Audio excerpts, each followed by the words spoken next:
You're listening to Quiero Dinero, a personal finance podcast for the modern Latina.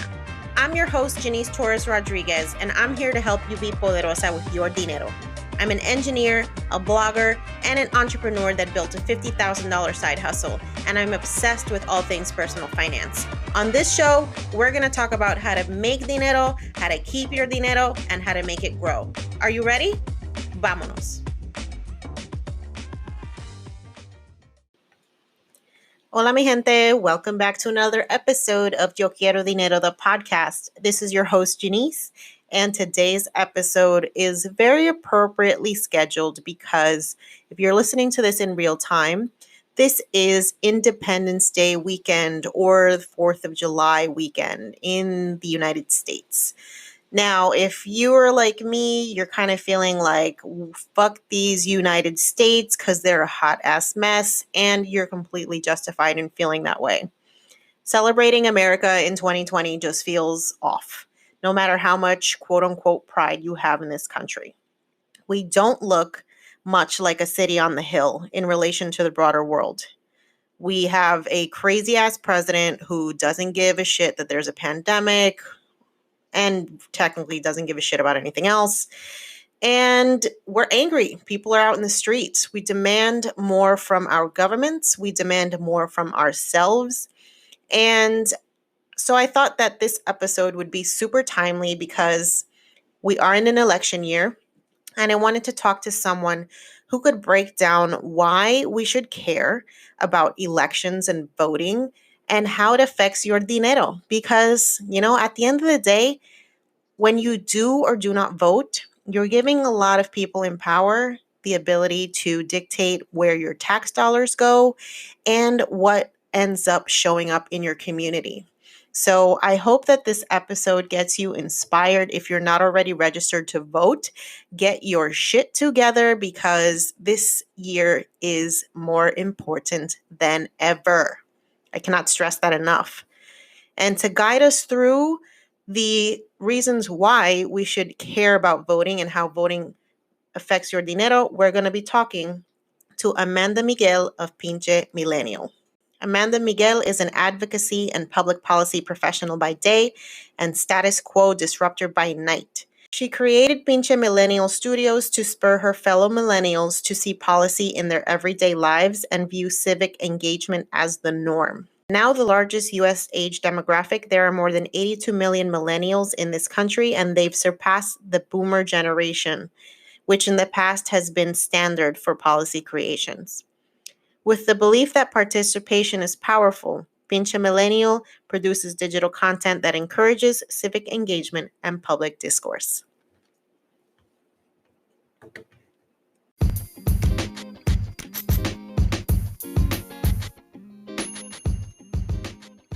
You take care of your body by exercising, eating right, and getting enough sleep. But are you doing the same for your mind?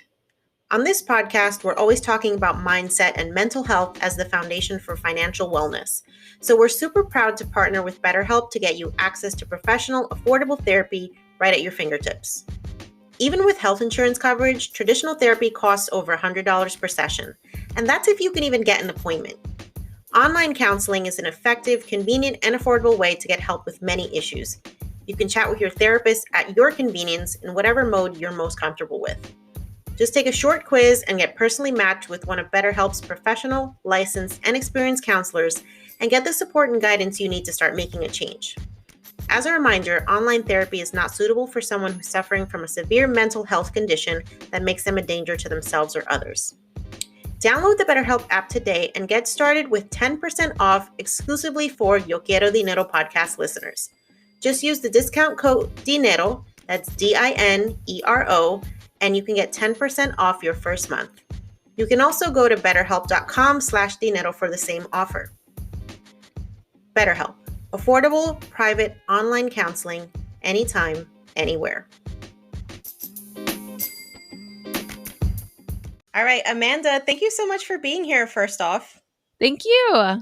I am so excited to talk to you. Like I was talking to you before we got on the recording, I think your content is brilliant. The name of your brand, Pinche Millennial, I mean, like when I saw that, I was like, what the hell is this? This is so cool.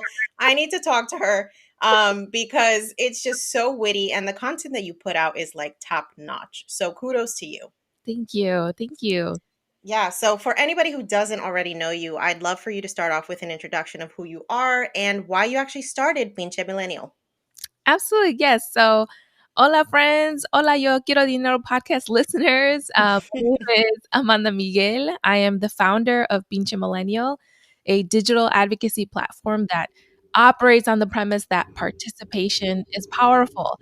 And the name Pinche Millennial really is just a witty way of going around and saying, hey, millennials are the largest US age demographic, and we are more diverse, we're more educated than the previous majority. So this is the opportunity really to be engaged and reimagine kind of our world and taking ownership of that power. So Pinche Millennial produces digital content that breaks down civic engagement and highlights ways to get involved. Awesome. So I'm curious, where did the inspiration for like you becoming involved in this space come from? So were you from a politically active family? Like where is that inspiration come from? You know what? I actually have a very unique career path that kind of Hmm. led to this point. Just background wise, I am a first generation millennial, the first to have an advanced degree in my family. My parents immigrated from Mexico. But my passion honestly stems from my upbringing. I grew up on the south side of Chicago in the 90s. And if you don't know what it looked like back then, it's kind of like this huge tension and very stark imagery of disinvestment in Black and Brown communities. So I, I realized this inequality very young, um, Mm, but I didn't have that language to really describe the systemic disinvestment until college. And so this after college, I kind of was left with wanting to change the world. Like I feel like so many folks have like this innate passion of this is it right. So we got to make it better. And so I actually, my background in college, I'm an information technology management major, but I also did Latino studies. I was it was a this weird connection of like joining, my trajectory should have been an IT job in a major, Fortune 500 company. And I interviewed for those jobs, but the things that really spoke to me were actually a calling to do Teach for America. I wanted to become a teacher. And I started off my career as a middle school teacher in Phoenix, Arizona, which, I thought living in Chicago, I knew what it looked like to be surrounded by Latinos. But in Phoenix, it was a whole different context. And so just seeing that though we have very different political, even closeness to the border, et cetera, like these were just contextually so different. And but yet I still saw the same inequality years after I'd already gone through my experience in public schools. So this kind of led me into community organizing. I was an organizer in South LA. Um, by that point, I was really interested in policy. So I worked in California State Capitol for an assemblywoman who was a badass Latina. And, for me, it still inspired this policy and advocacy component. So I came back to LA and became a policy analyst for a transportation advocacy organization led by women. And then now I am a professional advocate by day for a national nonprofit. So I would say ultimately I've just been on this journey for me personally to kind of identify how I wanted to uplift the skills and passion that I have for wanting to better our communities, um, and how I uniquely fit in that picture. And I will say, understanding now this year, this huge relationship we have with social media and other digital platforms, it became something, a new language that I needed to learn. in order to reach the folks that I wanted to mobilize. And so that's honestly why I wanted to learn this. I started producing videos, short breakdowns, because that was the way we are interpreting crucial information, news, and I knew that that was a space that I had to learn quickly. But thankfully have those tools with my partner, and just the encouragement to share this with others. And I think that's where I find myself today. That's awesome. And I think it's so important that you're tying in social media, because I think we have seen multiple examples of the power of social media to mobilize and activate people on a scale that has never been seen before. And I think we're seeing that right now with the Black Lives Matter movement, you know. Absolutely. The social media aspect has given people from all over the world access to what's going on, and as a result, I think the movement has grown even bigger than ever, which is amazing. So Absolutely. I thank you for, you know, taking that role of using the platform to advocate and to inform, because, you know, we do have so many different ways of consuming media, but you create media that is very engaging and super like timely and just super relevant, especially for millennials. And so I know millennials have basically become the largest US age demographic, right? So is that part of the reason why you're targeting us? Are we just that much more important at this point when it comes to politics? Absolutely. Yeah.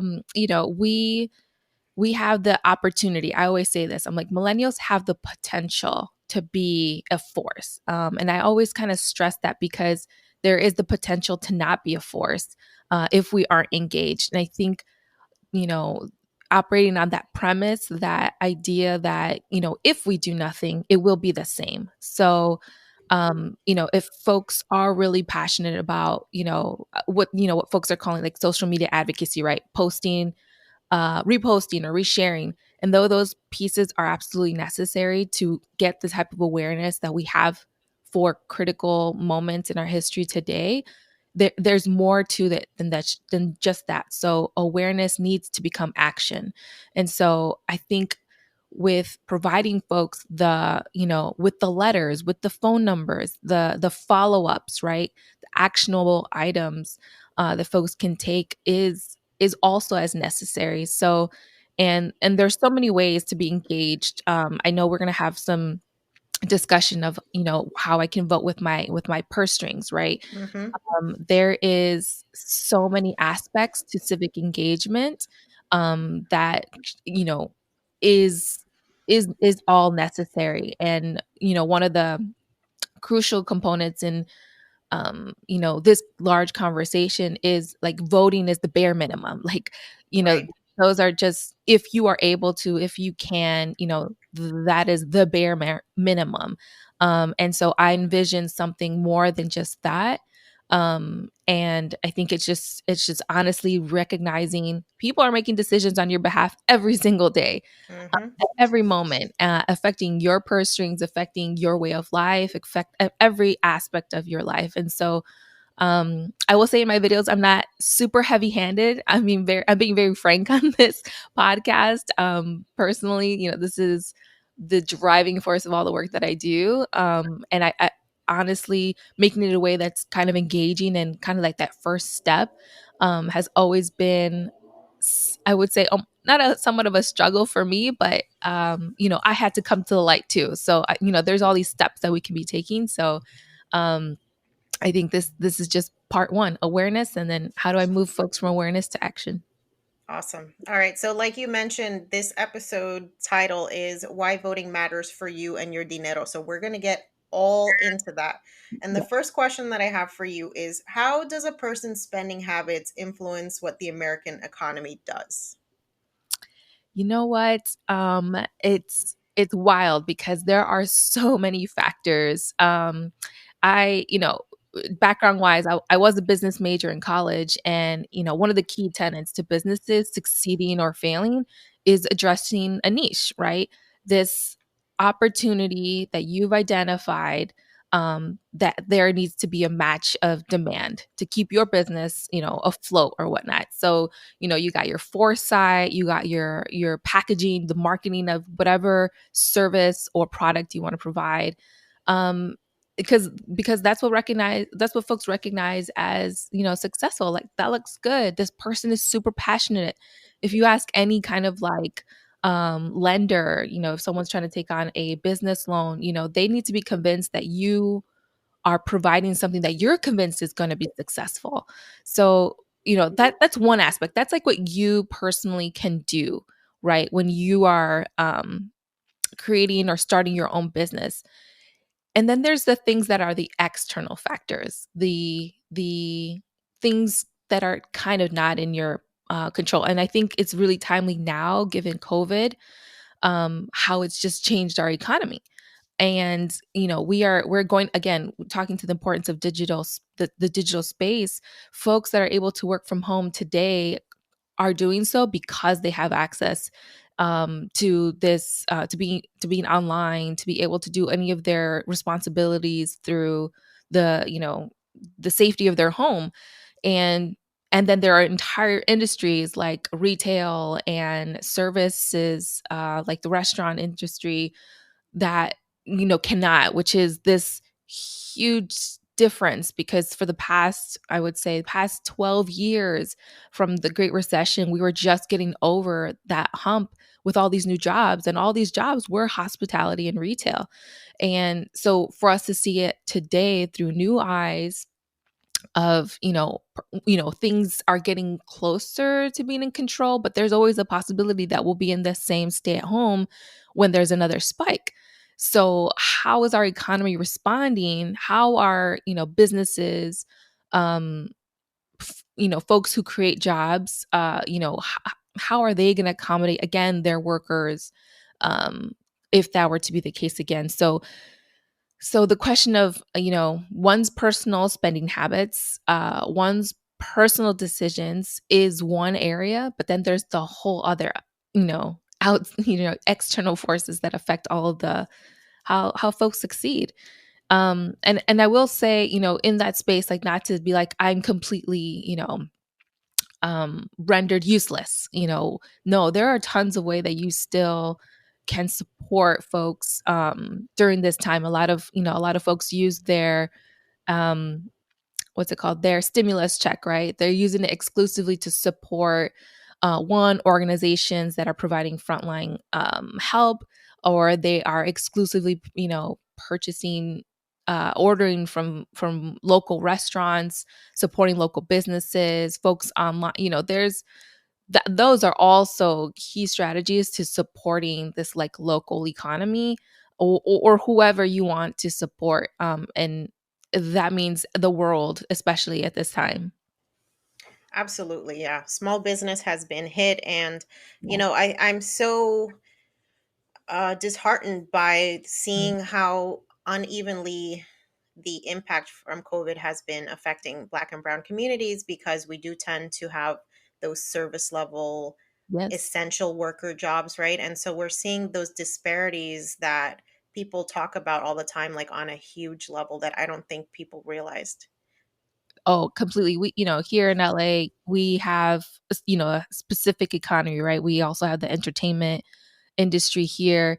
And though they're probably, I think, on the list, maybe the second most impacted, almost 29% job loss, our number one still, like the rest of the country, is accommodation and food services. Almost 40% of those jobs were lost in the last 2 months. And so the way, it's siphoned out by, uh, neighborhood and who lives in those neighborhoods is a totally along, Black and brown, experiencing the most job loss. So it's, again, I think this is the point where we're figuring out what kind of economy will support, um our, like, all of our communities that have been impacted the most. And when they say that, we understandably know that those are going to be the Black and brown jobs that we've lost, and how we're going to support those communities, because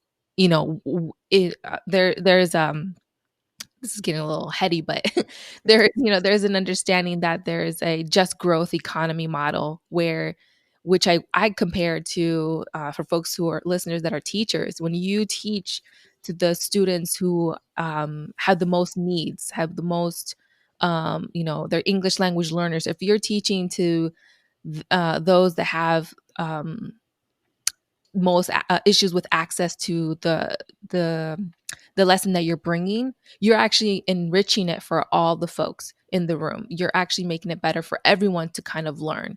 And so Mm, just growth economy model is that if you are creating an economy that supports those that are most vulnerable to lose their jobs, you're actually making an economy that's stronger for everyone else, because we all, we're, you can't have one without the other. Like, we all, if one of us is struggling, like, all of us is going to struggle. Like, this is apparent in our economy. So and it exists in other areas of learning, as well as just general understandings yeah, of how we all work together. Yeah. that makes so much sense.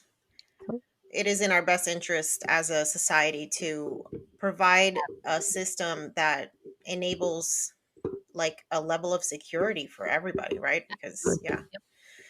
All right, so I want to get into, well, unless you've been living under a rock, you know that this year is an election year. It's a big one. Mhm. And so I want to talk about why voting or not voting affects what's happening with your money, both on a macro and a micro level. Absolutely.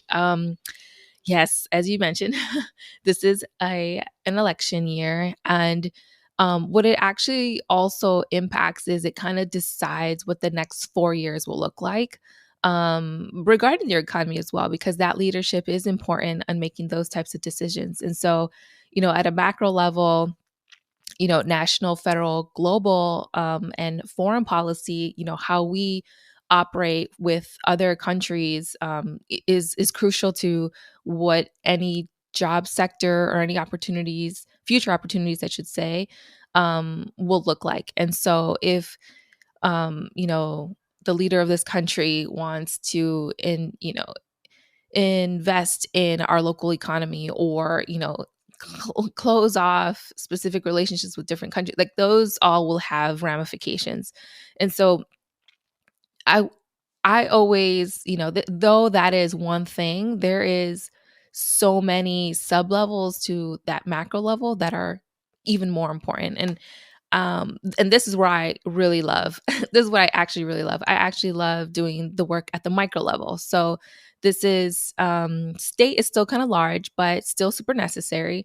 But the rest of your voting ballot, it is going to have the presidential seat, but it's also going to have your representation for the House, for the Senate, for your state, either your assembly person or your representative, state senators.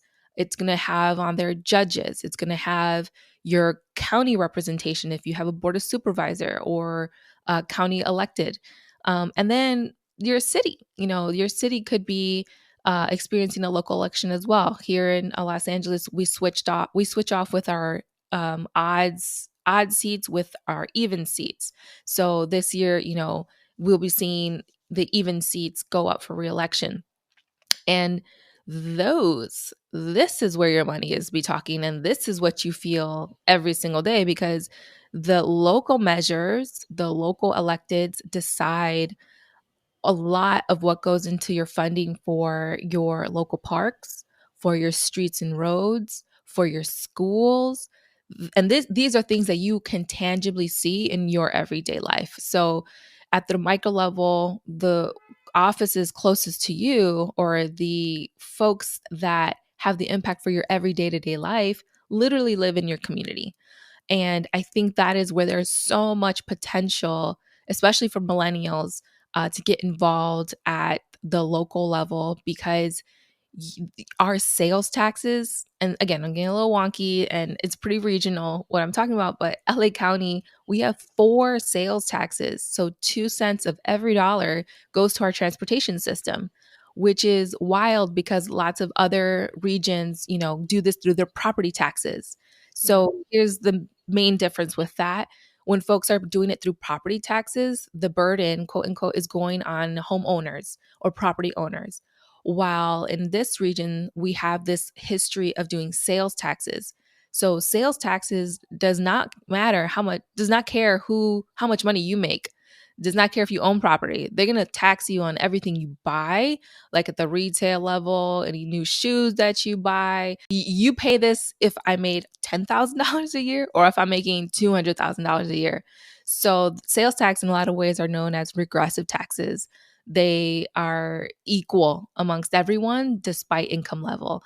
And that's an important conversation to have, because if I'm only making $30,000 and I don't benefit from a transportation system that is great for me, I only get like one bus that comes every 30 minutes or an hour. What am I paying for, and why is it having such a huge impact on my specific purse? So that was kind of a big workaround, but it's at the micro level. This is something that's going to affect you more closely, because it is affecting things like state taxes or your sales taxes.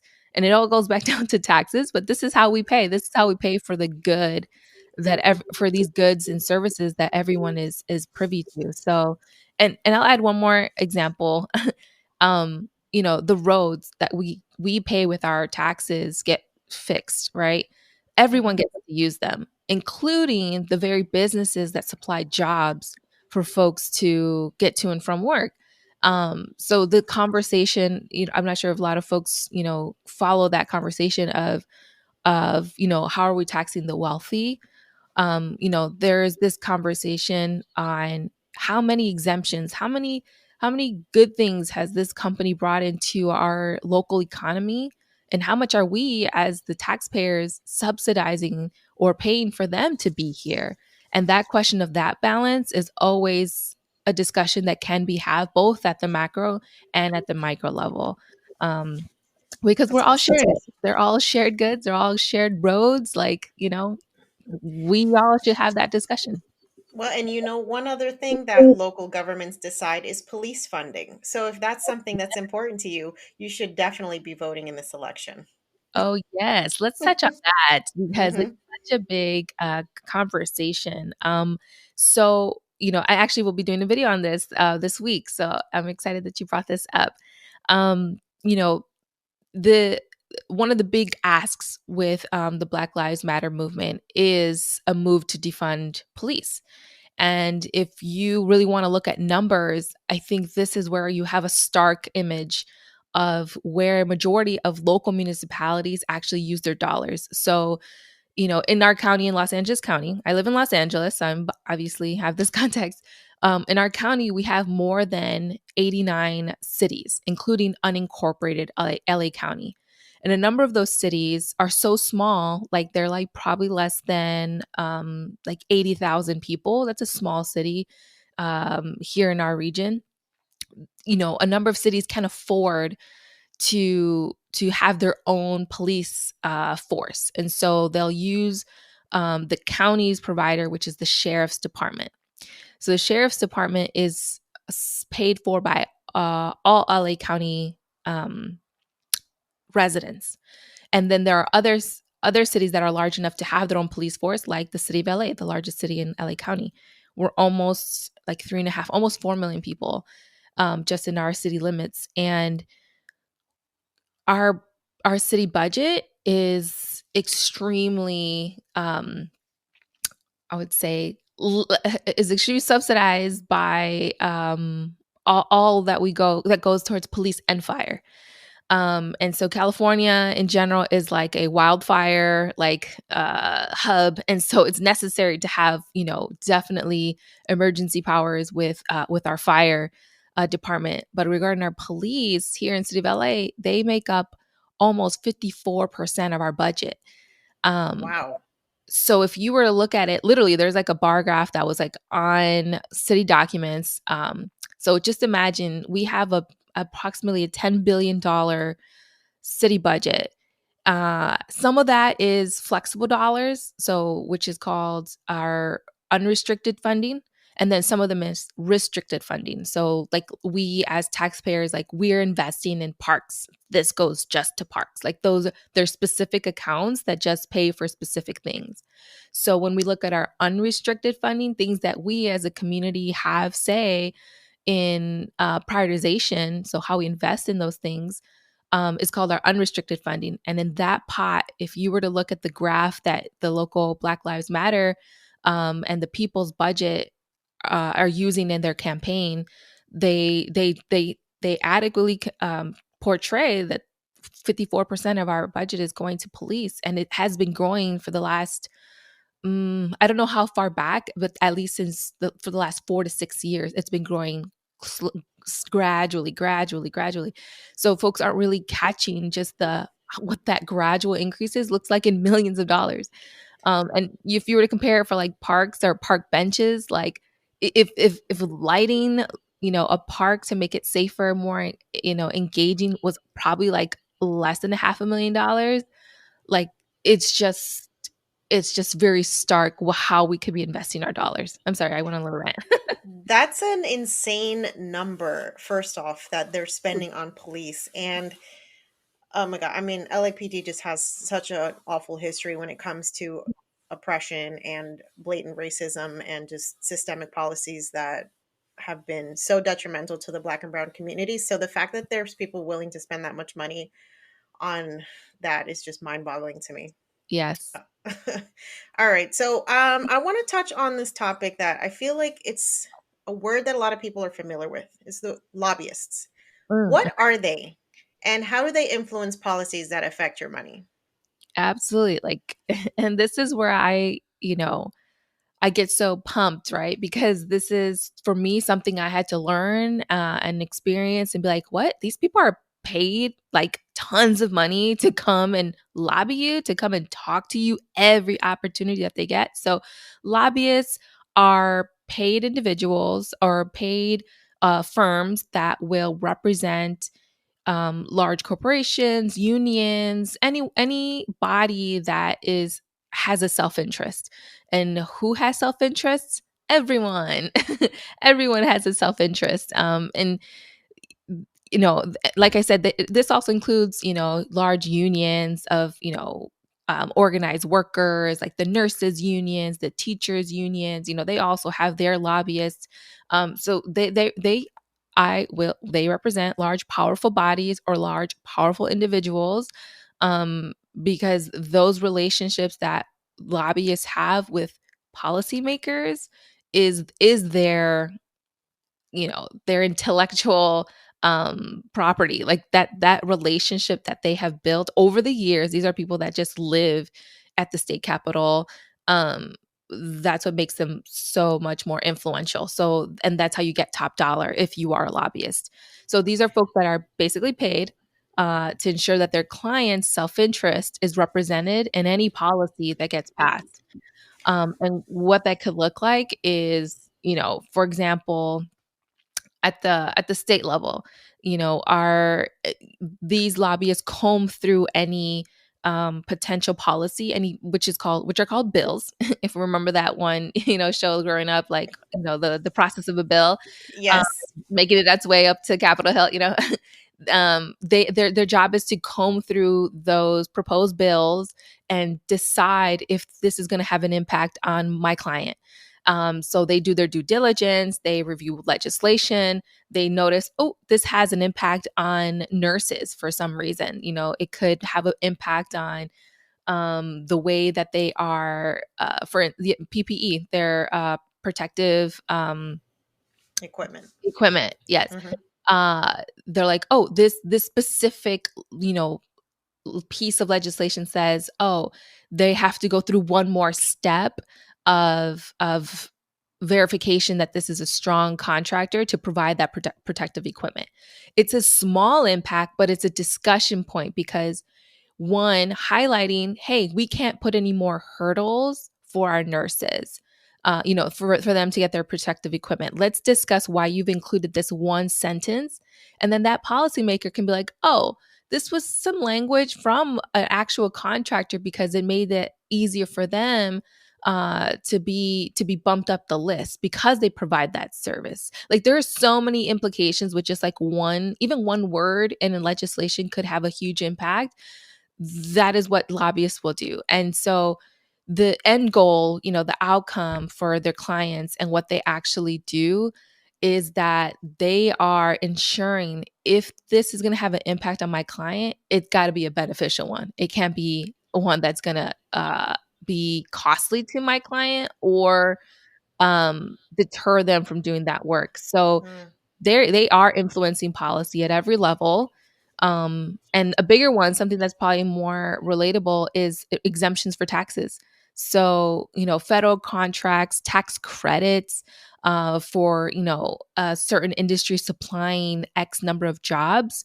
Yes, that's wonderful. But then still needs to be a conversation of, well, how are you going to be giving? Yes, you're giving a job, but how else are you embedding yourself in that community to not make it, where I just take and, there's nothing to give back. That's that crucial relationship we have. So your wallet is affected by those dollars, whether they pay them or we pay them.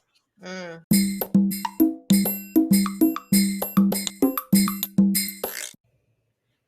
Hola, mi gente.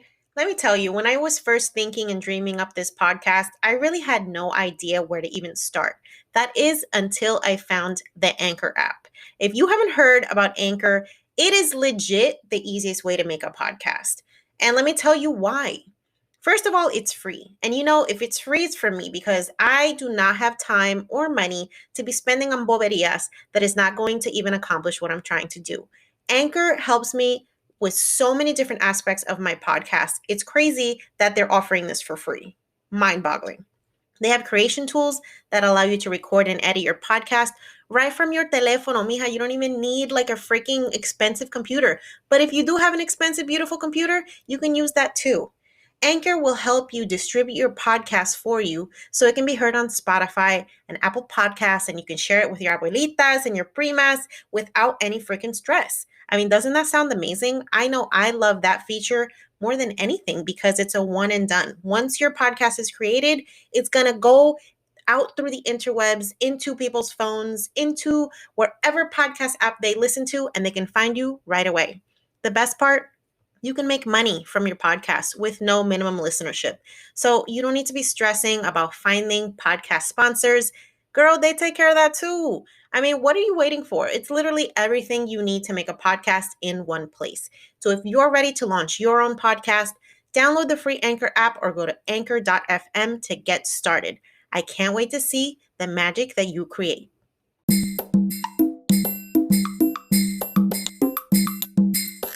So, I do have another question for you because this is another buzzword that a lot of people may not understand what it actually is. What is a political action committee and what do they do? Yeah. So a political action committee is a organized body that is main role is to be a funder. So once a committee is started, essentially um there are special rules that they adhere to. Essentially, they can support any candidate that they want with an unlimited amount of money. And I will say there are different types of political action committees, different types of PACs. Different states have certain caps that PACs can make. So here in California, we actually have a limit to how much money a PAC can give to a specific candidate at a specific level of office. Because the problem there, right? If there is this organization or a committee that has like unlimited spending power, then there's like, well, who is paying that money? Who is trying to be an influence on this election? Mhm. And so that's where like this dark money questions come up, and where candidates will proudly say, "I have no pack. I don't take any PAC money."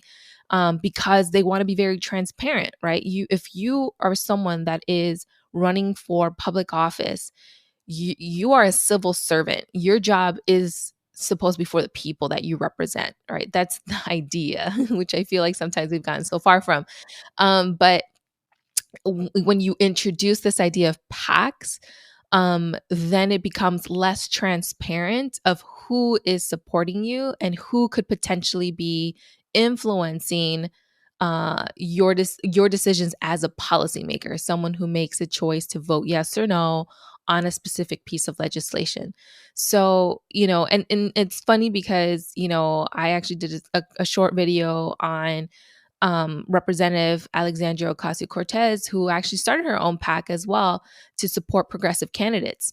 And I think it was, out of the necessity because there is so much money in PACs, and the rules as of right now can definitely sway in one way over another on, how that can be done. And I wanted to talk about this about, here in our country, we don't have publicly funded campaigns.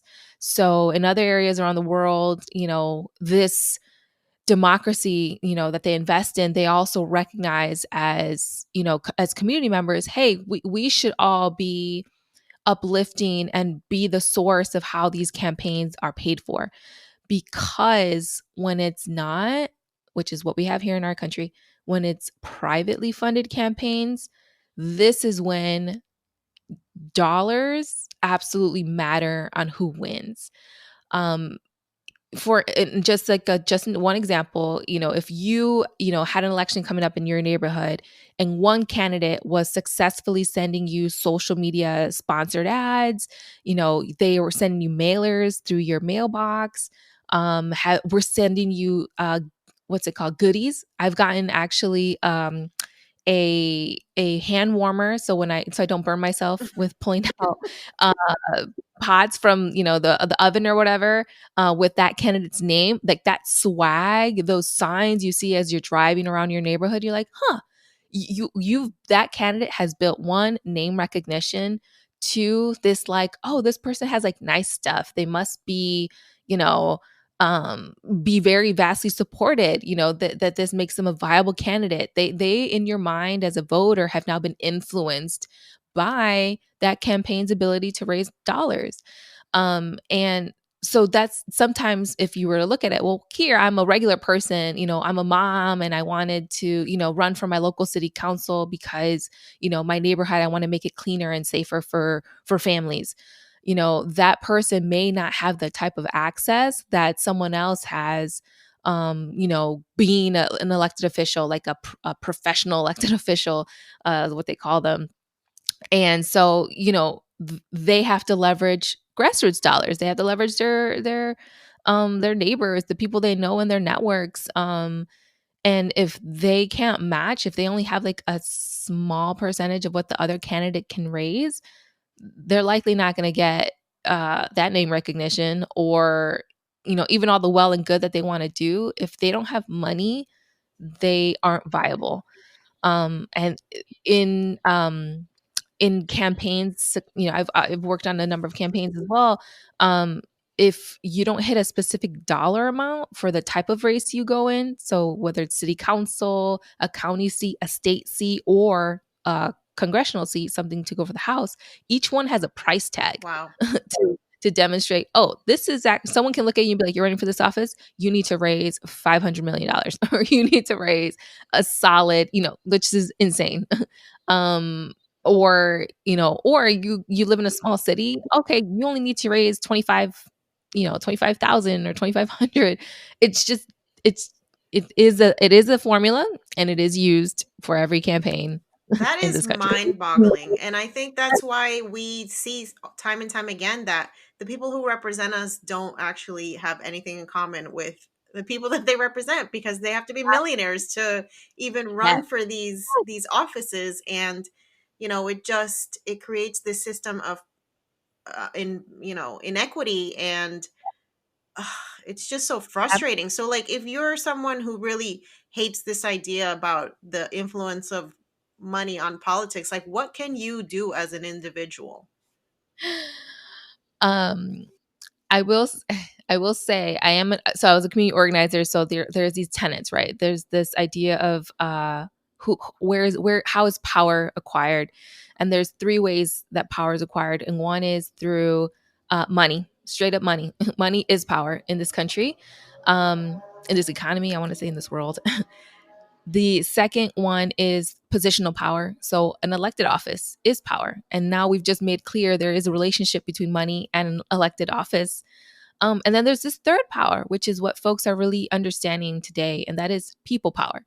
So if you are someone, to your question, if you are someone that does not want money in politics or in our civic, offices, then we need to make people power the biggest power.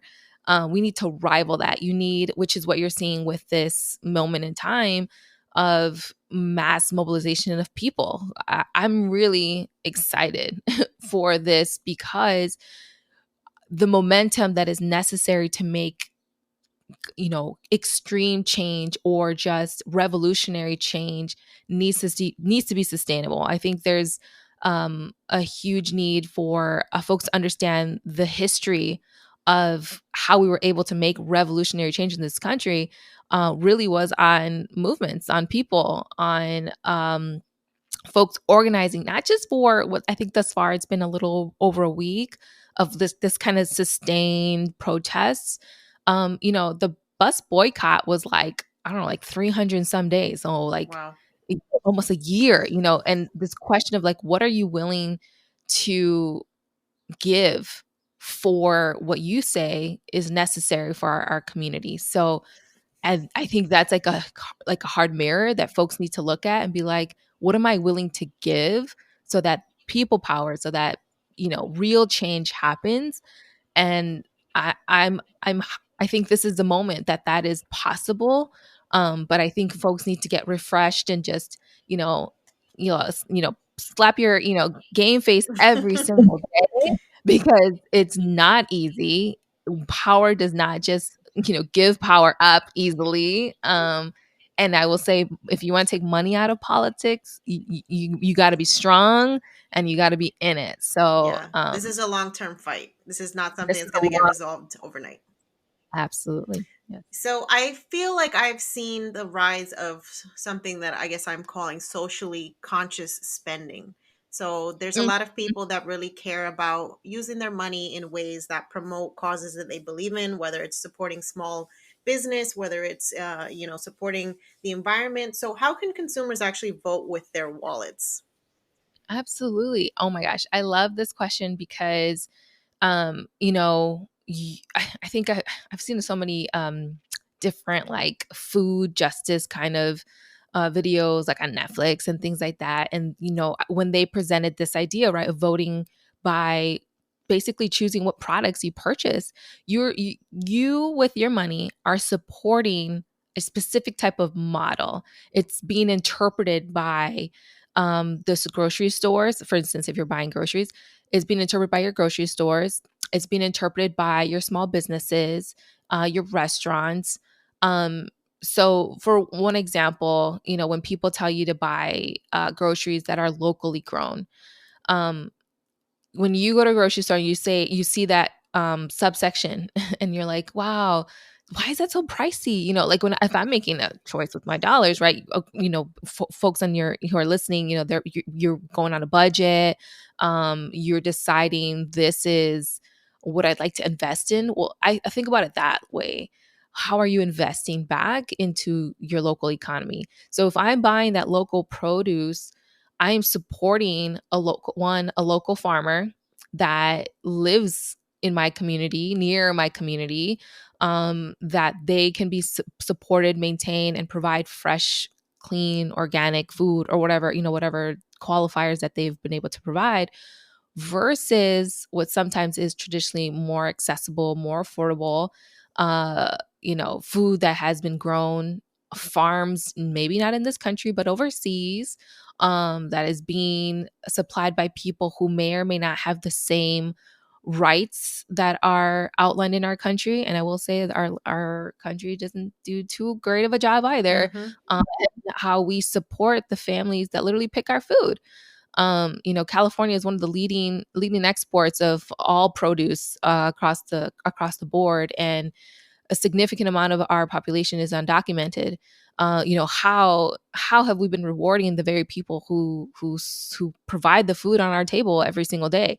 And mm, it's just there are just so many levels, I would say, to your question, because we, in or not, when we buy what is being supplied by a good supplier who pays their workers minimum wage or living wage, is very different with the items that are provided. But if that grocery store realizes I'm always running out of my local produce, and I always have a surplus of the stuff that isn't locally grown, I'm now affected by the decision you as a consumer have made, because now I have rotting food that I wasn't able to sell in a specific amount of time.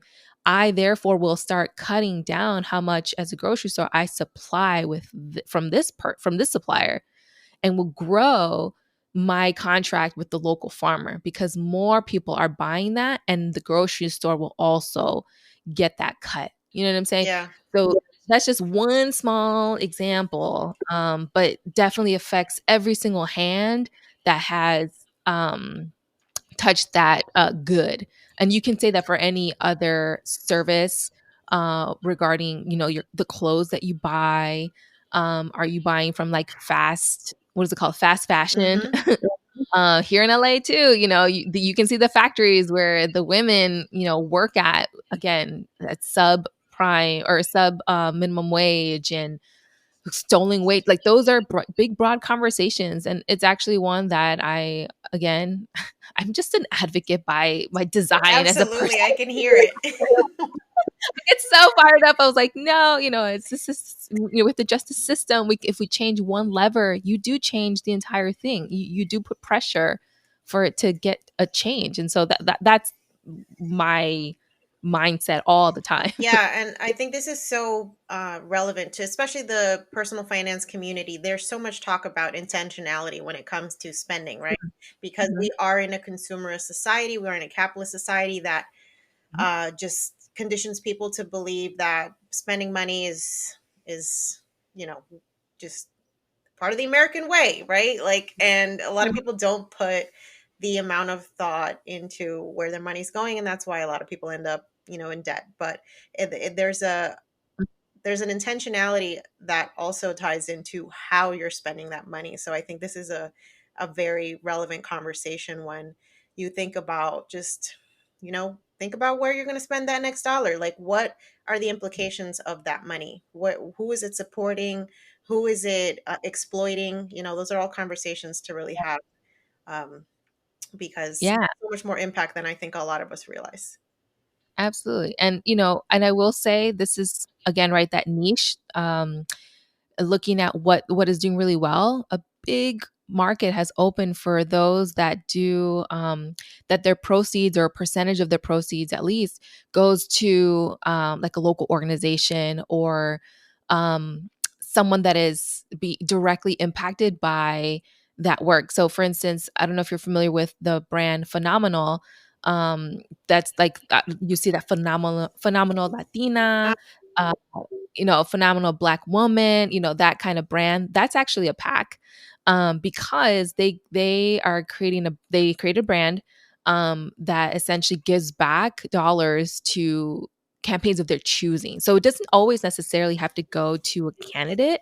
It can go to nonprofits and organizations doing good work. So I actually purchased, and I will say, for your Quiero Dinero podcast listeners, I also am very conscious of my dollars. I've been spending on a lot of credit card debt. Awesome. I'm on a good path. And when I use dollars to buy clothes, for instance, I'm very intentional with that, because I was like, man, I can always reuse this stuff. Like, I'm like this. So I'm such a cheapskate when it comes to clothes. Um, and this week I bought Black Lives Matter sweaters from Phenomenal, because it was the proceeds go all towards the Black Founders Lab.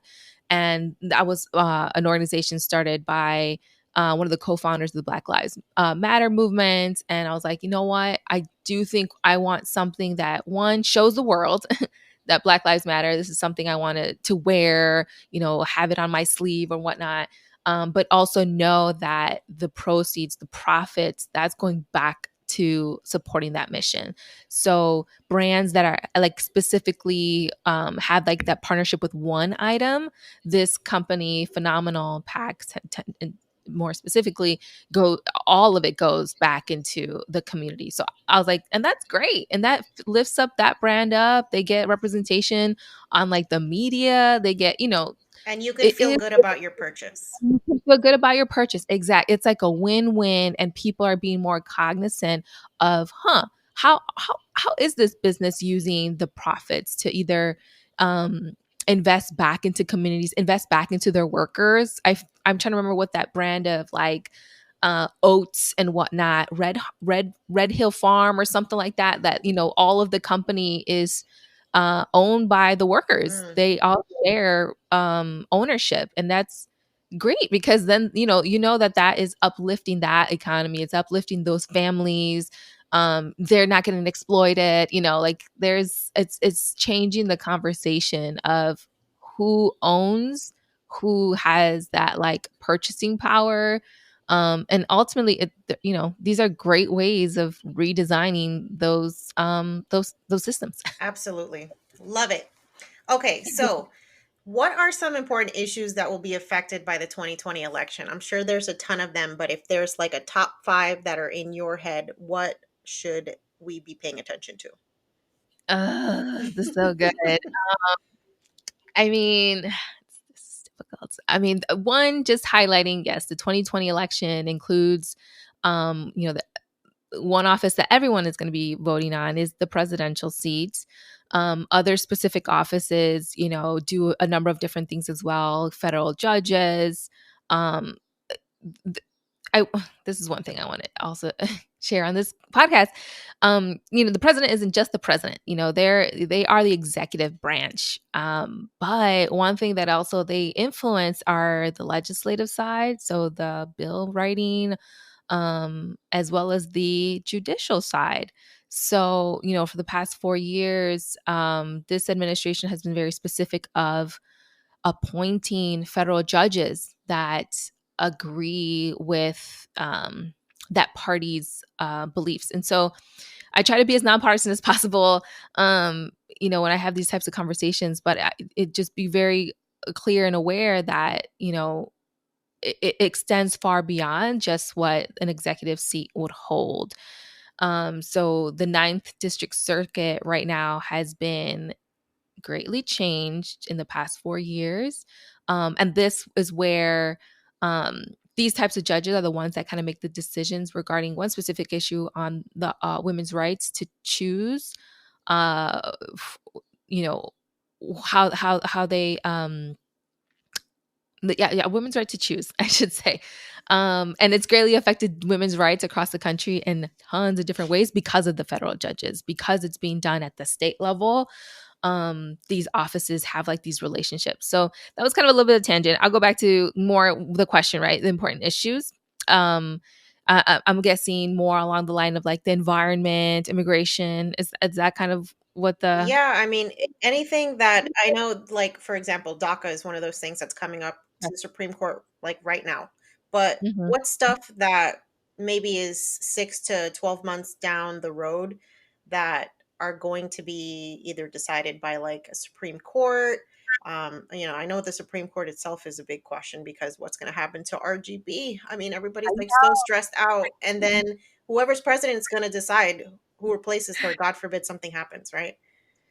It's Yes. it's so stressful. It's very, and you know what? And it's again, 2020, I think is just a pivotal year. As we mentioned at the beginning of this podcast, millennials being the largest U.S. demographic, the amount of boomers in Congress right now is the majority. The Again, because of COVID, a lot of folks were kind of worried about all of these vast number of elected officials that are much older, more susceptible to the virus. Our federal judges, as you mentioned, our Supreme Court judges, as well. And so, how are they doing their day to day job and protecting democracy, but also being cognizant of like the global pandemic? So this. And I will say this global pandemic is not going to just wrap itself up neatly by the November election. Right. It's going to continue. So I think highlighting one leadership, the changing demographics, folks who may or may not be running, like we're just in a changing point in our lives. It's gonna be tough. It's gonna be painful. Any kind of change is painful, but it's gonna bring to light a lot of issues that are experienced day to day from folks. So the Black Lives Matter movement, police brutality, how we're funding police, how we're discussing just every single form of oppression Right. in this country regarding wages, regarding our undocumented populations, DACA, the along partisan lines, but the women's right to choose. Those are fought every single day. They are being discussed. I was like, I don't even live in DC, um, and I know that the folks that are that do that work are, of a specific stock of people because it is an overwhelming fight, that is just, it's necessary. And so I do my small part in trying to raise awareness in like a fun and engaging way, but I do it that way because inside it's not fun for me. It's not, it doesn't bring me a lot of joy when I know there's just so much work to be done. So It the definitely does important feel overwhelming for sure. And it's just yeah, feel like yes, so many issues are pulling people in different directions and you don't feel like anything's going to change, but that's not the case, right? It's just that the change takes time and yes, people don't have patience anymore, yes, especially for yes. politics. I know change takes time, but one person and another person, and then and you just keep adding the numbers. You are absolutely becoming that pressure, and that you're becoming a power.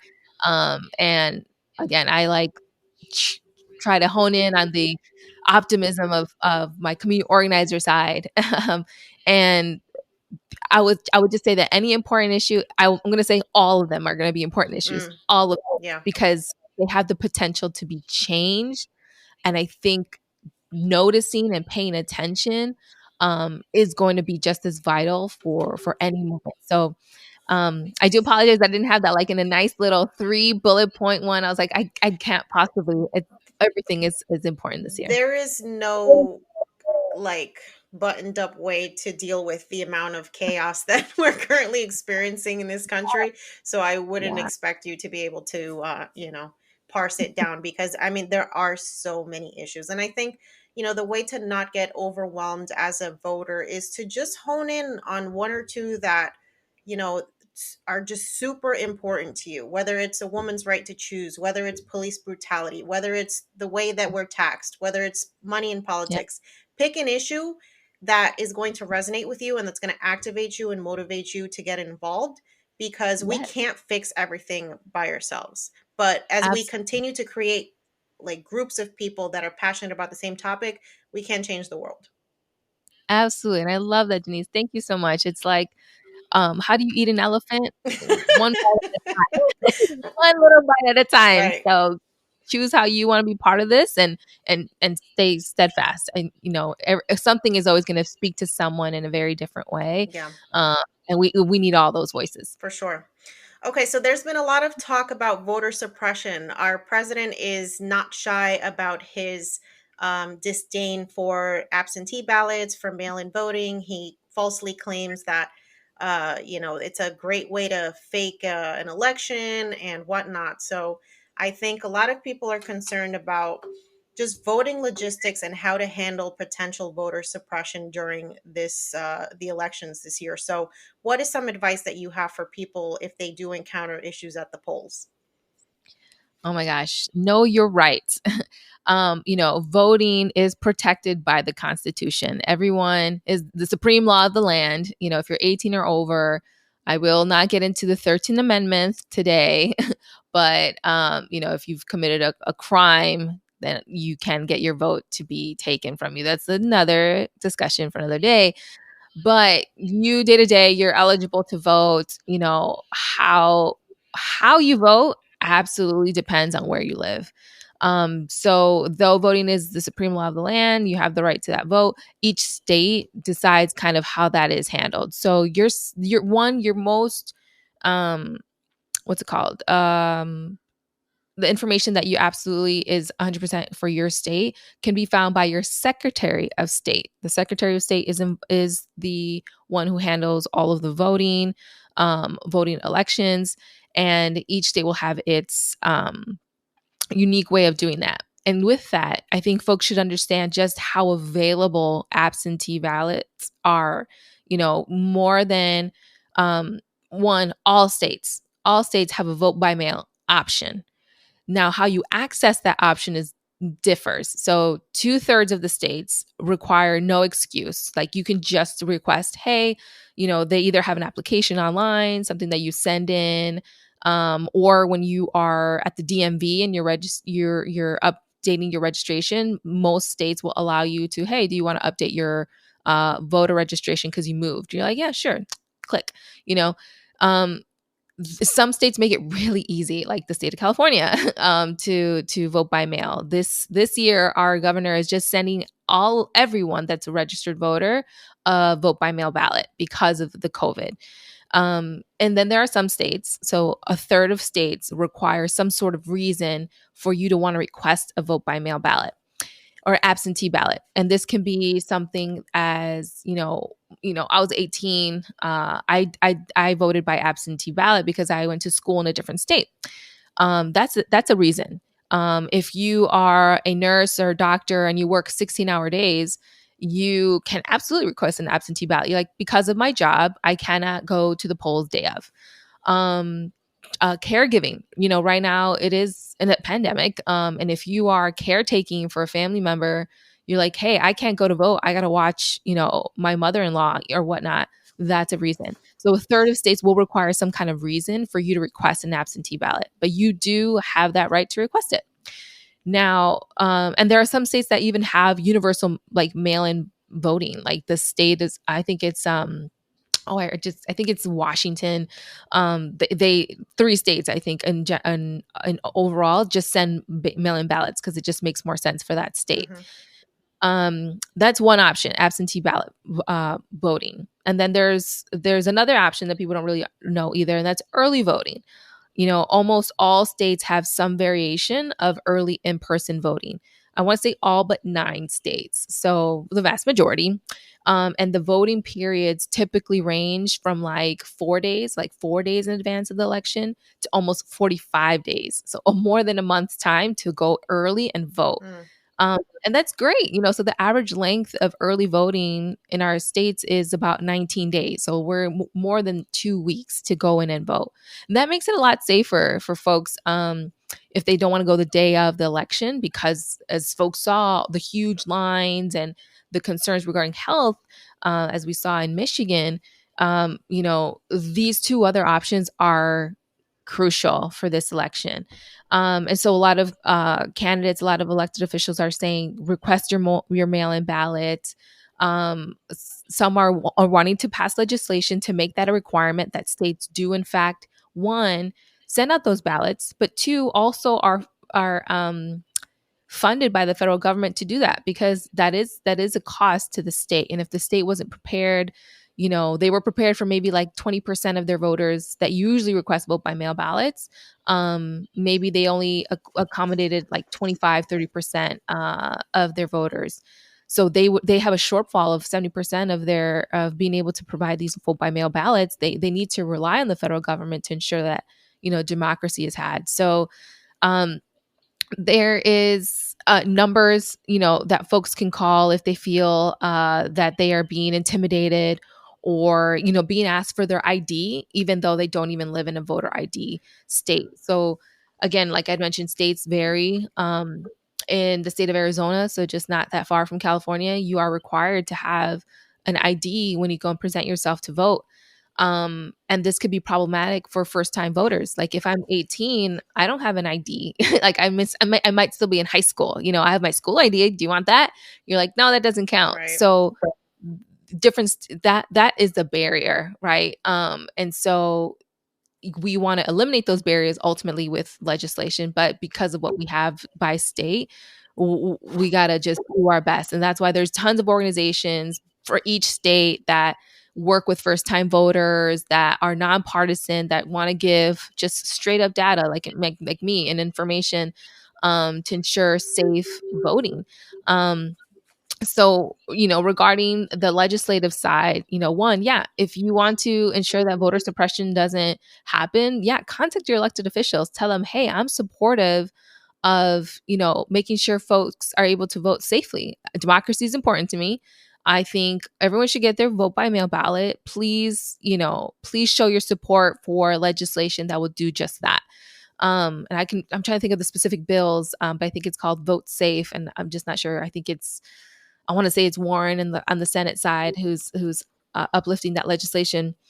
But if that's not the case, given the stark differences in our House and our Senate, um, on partisan lines, it's important right now because we have the time to understand what it looks like in our local and state voting practices. So that would be my one. I can provide you some links, Janice, after this too. Yeah, For that would definitely be great. We'll put those notes in those links in the show notes. yeah, I mean, huge ones are vote.org and Voto Latino. They're like my favorite. So Awesome. Okay, one more question I actually have for you before we get into wrapping things up, because this is also a census year, right? And yeah. so the census deadline for responding has actually been extended out to mid August due to COVID-19.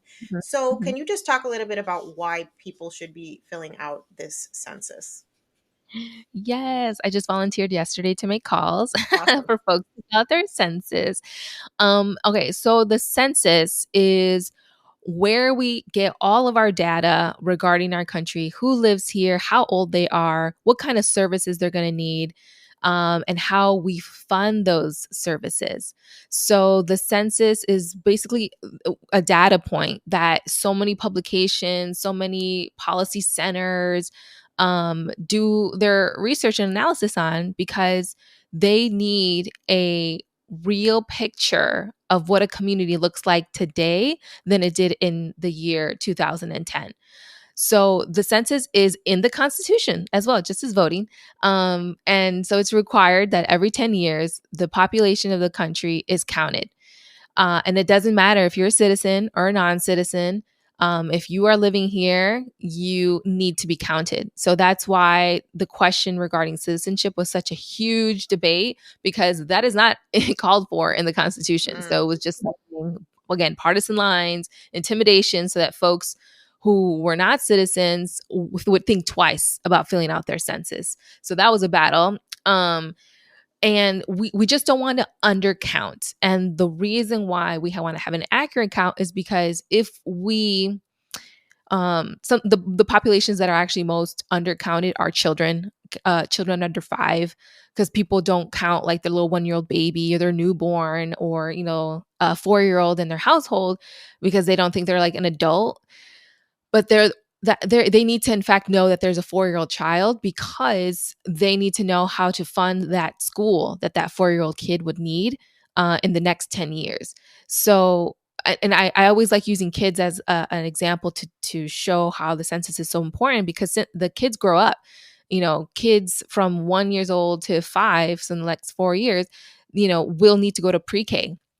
And if we demonstrated, oh, we only have a population of 100,000 kids under the age of 5, we won't need, the additional preschools we were planning for. Or and this could change, you're using the census data for, at the federal level, at the state level, your local level, to inform, hey, the school district, you have a shortfall of schools. We need to build, or we need to be creative of our spaces because you have a huge amount of kids that are coming your way. And then specifically around states are showing some shortfalls in population, and other states are showing huge growth. And those are like in the rural states. I remember that conversation was like, what? There's Puerto Ricans in Georgia? Like, huge conversation is because those areas we're growing and needed workforce. And so that's where all of a sudden you start to see this migration of new immigrants, as well as just folks that wanted to, it's super saturated in LA. I can't get a retail job anymore. I need to go and look elsewhere. And so that's when you started getting all these enclaves that showed up in different untapped states. I don't know if you can hear my dogs, but they're over here panting. They just had a lot.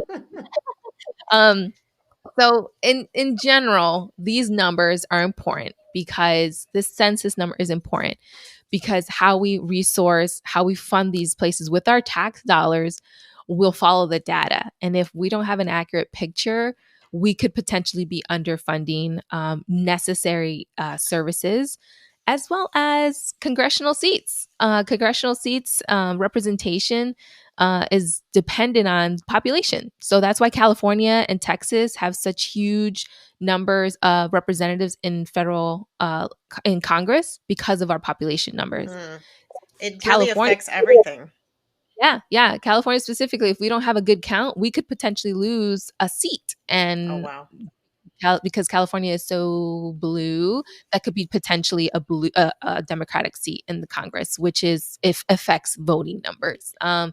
So yes, it affects, again, everything. Yeah, it's super important. It takes 2 seconds. You can do it online, so there's no excuse. Yes, my vote 2020. Let me see, let me make sure. .org, I think. Or .gov. .gov. Yes. Okay, yes. Perfect. All right. Well, Amanda, this has been a great conversation, and you are so full of resources and knowledge. So, if people want to follow you, where can they find you? Yeah, you can find me on Instagram at Pinche Millennial, as well as on YouTube, Pinche Millennial. And if you want to contact me, my email is also pinchemillennial@gmail.com. Oh, man, this is awesome. I really Thank appreciate you. Yeah, this was a great conversation. I think you have informed us in ways that we can continue to use our money, not just to elevate ourselves personally, but to potentially change what the world looks like around us. So I think it's an important message, and I really appreciate you for bringing that to the audience today. Awesome. Yes. Thank you, Janice. This is amazing. And to all the Yo Quiero Dinero podcasters, fight the good fight. And I know y'all are doing what you can with your pockets, your pocketbooks, and that is just as important as well. So thank you. I hope you guys are feeling super pumped after listening to this episode and you're ready to get involved. Now, as a reminder, if you want to get registered to vote, go to vote.gov and fill it out today. And don't forget to fill out your census. As always, if you're loving this podcast and you're loving this episode, please make sure to share, subscribe, rate, and review. That way, amazing listeners like you can find this too. And make sure to head over to the Yo Quiero Dinero podcast website. There's a blog on there with all types of articles about personal finance. And we also have the show notes for each of our episodes. So if you want the show notes for this episode, head over to yoquierodineropodcast.com/episode 33, and you can get all of the links that Amanda and I talked about during our discussion. Until next time, guys, stay active, stay politically involved, stay motivated, stay registered to vote, and stay poderosa.